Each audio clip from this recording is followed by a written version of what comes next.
ओम साईराम. मी रवींद्र जोशी. खरं तर पारायणामध्ये परीक्षेची संकल्पना मागच्या वर्षी माझ्या मनामध्ये निर्माण झाली. मग अनेक प्रश्न होते, काय होईल काय नाही. मागच्या वर्षी गाडीलकर साहेबांनी या माझ्या संकल्पनेला मूर्तरूप देण्यासाठी परवानगी दिली आणि मागच्या वर्षी पारायण परीक्षा झाली. मागच्या वर्षी जवळपास 4,500 सहभागींनी त्याच्यामध्ये सहभाग घेतला होता.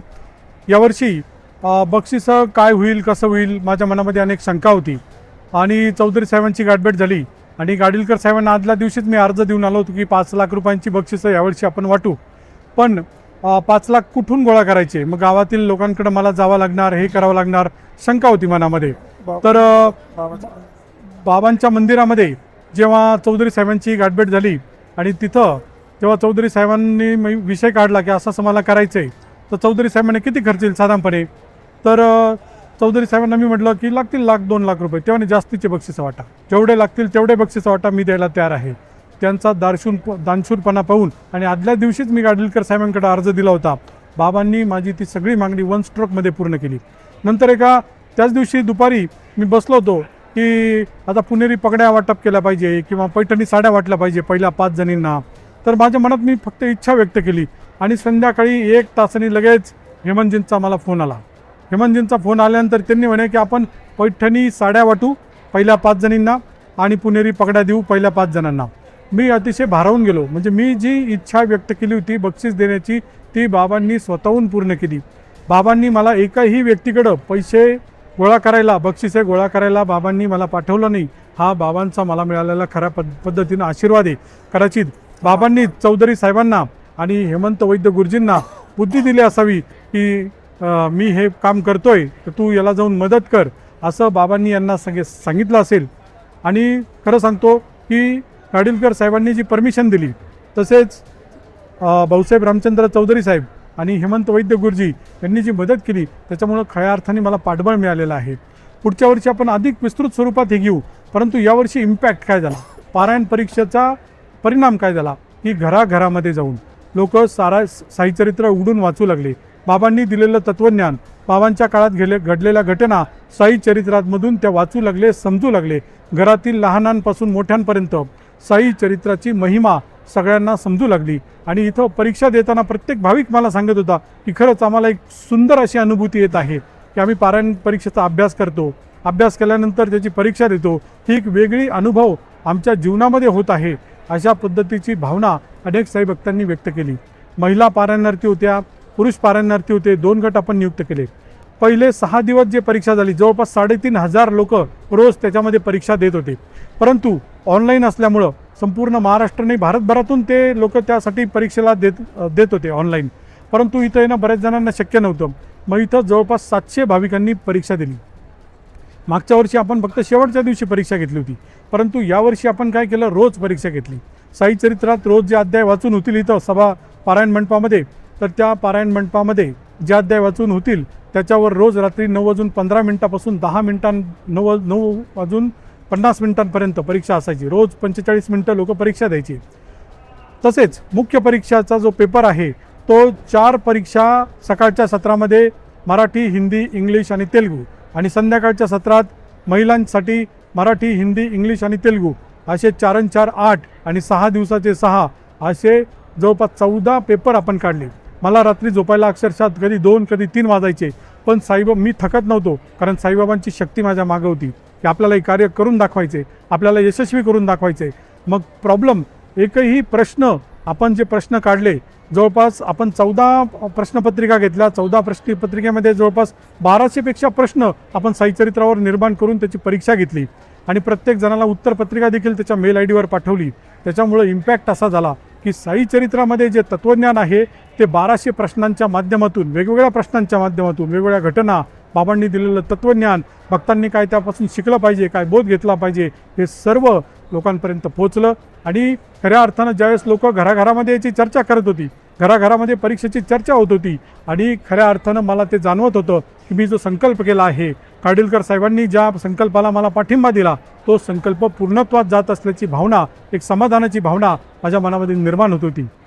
चौधरी साहेब, हेमंत वैद्य गुरुजी आणि आमचे ब्राह्मण एकता मंचाचे श्री धनुभाऊ पाटील, तसेच गाडीलकर साहेब संस्थांचे मुख्य कार्यकारी अधिकारी यांनी मला खऱ्या अर्थानं पाठबळ दिलं. त्यांच्या सहकार्याशिवाय मी हा कार्यक्रम करू शकत नव्हतो. मी सर्वांचे धन्यवाद मानतो की त्यांच्यामुळं हा कार्यक्रम मी करू शकलो, त्यांच्यामुळं मी माझं पुस्तकाचं प्रकाशन करू शकलो आणि हा त्यांच्या उपस्थितीत हा कार्यक्रम त्यांच्या सहकार्यामुळे झाला. हा मी असं समजतो की बाबांचा आशीर्वादच मला या निमित्ताने असा प्राप्त झालेला आहे. शिर्डीतील सर्व ग्रामस्थ असतील, नगराध्यक्षा सौ जयश्रीताई थोरात असतील, प्रथम नगराध्यक्ष कैलासबापू कोते असतील, श्री विजूभाऊ कोते असतील, रमेशभाऊ गोंदकर असतील, सर्वच अभय भैया शेळके असतील, सर्व नगरसेवक असतील, तसेच नाट्यरसिक मंचाचे सर्व सदस्य असतील, सर्वांचा मी ऋणी आहे. सर्वांनी मला वेळोवेळी सहकार्य केलं, सर्वांनी मला पाठबळ दिलं. त्यांच्या पाठबळाशिवाय मी हा कार्यक्रम करणं शक्य नव्हतं. यापुढील काळातही आपण बऱ्याच साई भक्तांची मागणी, जवळपास 3,500 लोकांचा ग्रुप झालेला आहे, तर सगळ्यांची मागणी का आपण तुम्ही दर गुरुवारी रोज परीक्षा घेत चला.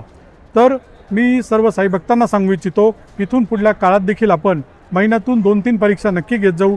साईबाबांची जी शिकवण आहे, साईबाबांनी जे तत्त्वज्ञान सांगितलेलं आहे ते समाजाच्या प्रत्येक व्यक्तीपर्यंत पोहोचवण्याचं काम यापुढे आम्ही सर्व मिळून करणार आहोत.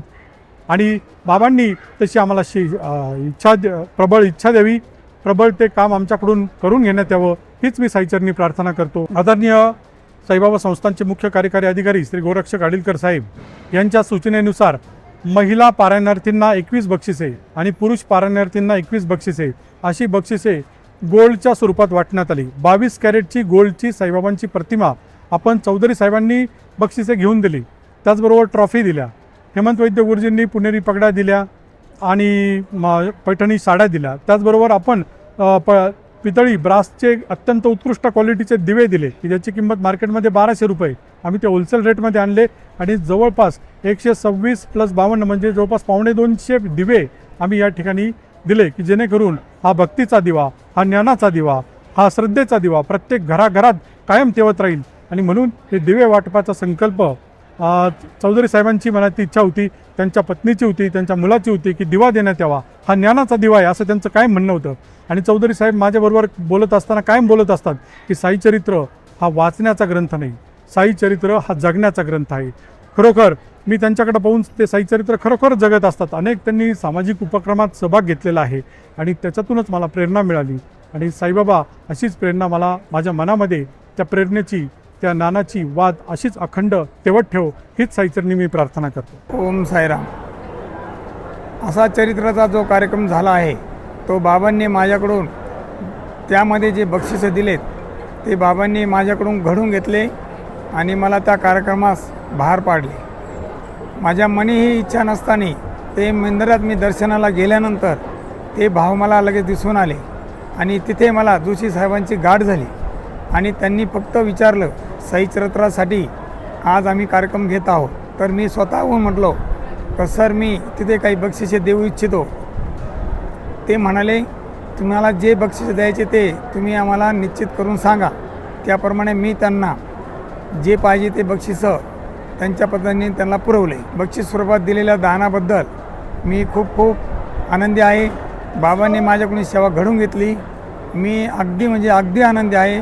माझा परिवारसुद्धा खूप आनंदी आहे आणि मला बाबांची इथून पुढेही बाबांचे आशीर्वाद राहतील. इथून पुढं माझे कुणाशी बाबांनी कार्य करून घ्यावं, घडवून घ्यावं मी तयार राहील. रवी दादा यांच्या एकदम छान सुपीक डोक्यातून एक ती कल्पना आली की त्यांचा एक छान म्हणजे एक डिजिटल अशी जी परीक्षा आहे की आजच्या युगामध्ये, मोबाईलच्या युगामध्ये म्हणजे अध्यात्म, साई भक्ती आणि साईचरित्र पारायण आणि प्लस मोबाईलचं हे नवीन युग हे सगळं त्यांनी जुळून आणलेलं आहे. आणि आता तर ही एक एकदम छोटेखानी सुरुवात आहे. माझ्या माहितीप्रमाणे हा एक जसा परिक्रमा एक उत्सव आहे, साईचरित्र पारायण एक उत्सव आहे, एक शिर्डीचं एक वेगळ्या देश परदेशामध्ये सुद्धा लोक इथं त्यावेळेस येतील, साईचरित्र पारायण करतील, ऑनलाईन पारायण करतील. ही एक मोठी एक भक्तीची ज्योत आता पेटली गेलेली आहे. आणि जशी साईबाबांची धुनी आहे वर्षानुवर्ष जे आपल्याला एक तेवत असते आणि आपल्याला एक ज्ञानाचा प्रकाश देते आहे, तसंच हे प्रत्येक साईचरित्र प्रत्येक घराघरात कधीही आपल्या कुटुंबामध्ये ज्यावेळेस अडचण येते तर पहिले आपण म्हणतो की साईचरित्राचं पारायण मला चालू करायचं आहे आणि प्रत्येक दिवशी सवन मंजिरी वाचून हे आपलं जीवन आपण व्यतीत करतो आहोत. आणि रविदादांची जी संकल्पना आहे की हा ग्रंथ फक्त वाचण्याचा नाही तर तो जगण्याचा आहे, तो तंतोतंत एकदम खरोखर खरं आहे. ती गोष्ट त्यांचे वडील जे आहे त्यांची पण खूप मोठी सेवा या ग्रामीण भागामध्ये आहे, पूजेच्या माध्यमातून असेल. तसंच आमचा ब्राह्मण एकता संस्था आहे, गेले 20 वर्षापासून कार्यरत आहे. आणि या सर्व आमचे कार्यकर्ते तसेच इथले ग्रामस्थ यांनी जे सहकार्य केलं त्यांचा आम्ही खूप खूप ऋणी आहोत. आणि अतिशय आनंद वाटला की बाबांनी ही सेवा आमच्याकडून करून घेतली आहे. धन्यवाद. ओम साईराम. श्री साई सच्चरित्र सोहळा गेल्या 32 वर्षापासून शिर्डी शहरामध्ये अतिशय धूमधडाक्यात या ठिकाणी भक्तिमय वातावरणामध्ये संपन्न होत असतो. परंतु मला असं वाटतं की साईबाबांना मानणारे लाखो करोडो लोक आहेत, परंतु साईबाबांना जर जाणून घ्यायचं असेल तर साई सच्चरित्र वाचावं लागतं. आणि साई सच्चरित्र वाचल्यानंतर त्याच्यासाठी एक अभिनव उपक्रम या ठिकाणी आमचे मित्र या ठिकाणी जोशीजींनी आणलेला आहे, रवींद्र जोशींनी आणलेला आहे. तर त्या पारायणात या माध्यमातून त्याचं वाचन करून एक घराघरात चर्चा व्हावी आणि त्या माध्यमातून सर्वांनी साई चरित्राचा एकंदरीत सगळ्यांनी चर्चा करून प्रश्न सोडवावेत, अशा प्रकारचा एक अभिनव उपक्रम आणला आणि त्याला मोठा या ठिकाणी प्रतिसाद मिळाला. या चर्चेच्या माध्यमातून घरातल्या सगळ्या लोकांशी भक्तीचा एक चांगल्या प्रकारचा चर्चा घडून येते, एक सत्संग या ठिकाणी एकमेकांना मिळतो आणि त्याच्यामुळं साईबाबांचा विचार समजण्यात देखील या ठिकाणी एक मोठं या ठिकाणी एक साधन किंवा माध्यम ते निर्माण झालं.